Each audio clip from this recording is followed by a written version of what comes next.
ციხე-ქალაქი უჯარმა მდებარეობს თბილისიდან ჩრდილო-აღმოსავლეთით 40 კილომეტრში. ძველი ციხე-სიმაგრეებიდან იგი გამოირჩევა განსაკუთრებული გეგმარებით და მასშტაბებით.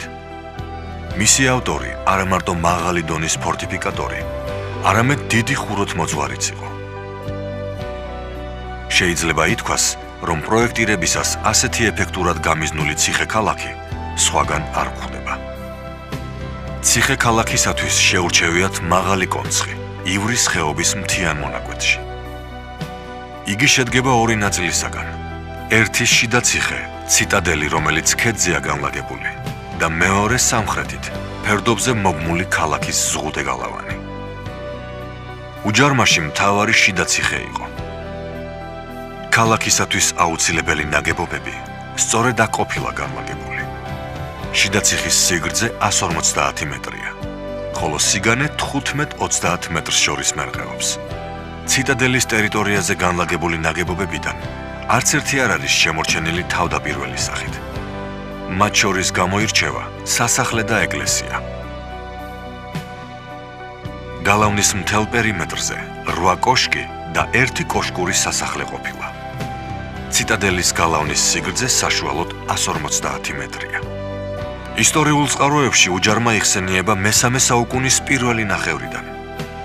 ლეონტი მროველის ცნობით, იგი მეფე ასფაგურს აუშენებია. როგორც ჩანს, უჯარმა უკვე იმ დროიდან ხდება ქვეყნის ერთ-ერთი მნიშვნელოვანი ცენტრი. იმავე მემატიანესთან ვკითხულობთ, რომ მეფე მირიანმა მისცა თავის ძეს რევს საუფლისწულოდ კახეთი და კუხეთი და უჯარმაში დასვა. უჯარმის ისტორიაში გარდატეხა მოხდა მე-5 საუკუნის ბოლოს, ვახტანგ გორგასლის მეფობის დროს. ჯუანშერის ცნობით, მეფე ვახტანგს უჯარმის ციხე კიდევ უფრო განუმტკიცებია. ამის შესახებ თავად მეფე წერს. ვეჭობ იქ მყოფნი იძლიონ, რადგან ციხეს მტკიცე და ძლიერი ზღუდე შემოვარტყითო. უჯარმის ადგილის სიმარჯვეზე და საიმედოობაზე ისიც მიუთითებს, რომ მეფის ოჯახმა გადაწყვიტა ტახტის მემკვიდრე დაჩი უჯარმაში გაეზარდა. ასევე უჯარმის საიმედოობაზე მეტყველებს ისიც, რომ ბრძოლის დროს დაჭრილი მეფე ვახტანგი სწორედ აქ მოიყვანეს. აღსანიშნავია მე-8 საუკუნის პირველი ნახევარიც, როდესაც მურვანყრუს შემოსევის მოლოდინში არჩილ მეფემ სახელმწიფო განძი უჯარმაში გადამალა. 914 წელს მემატიანეს ცნობით, აბუსაჯის ძე მივიდა უჯარმაში. ციხეში გამაგრებულმა 300-მა ქართველმა მებრძოლმა მრავალი დღის მანძილზე გაუწიეს წინააღმდეგობა მტერს. მაგრამ როცა მიხვდნენ, რომ მეტის გაძლება შეუძლებელი იყო, ღამით ციხის ზღუდეები დაარღვიეს და გაიქცნენ.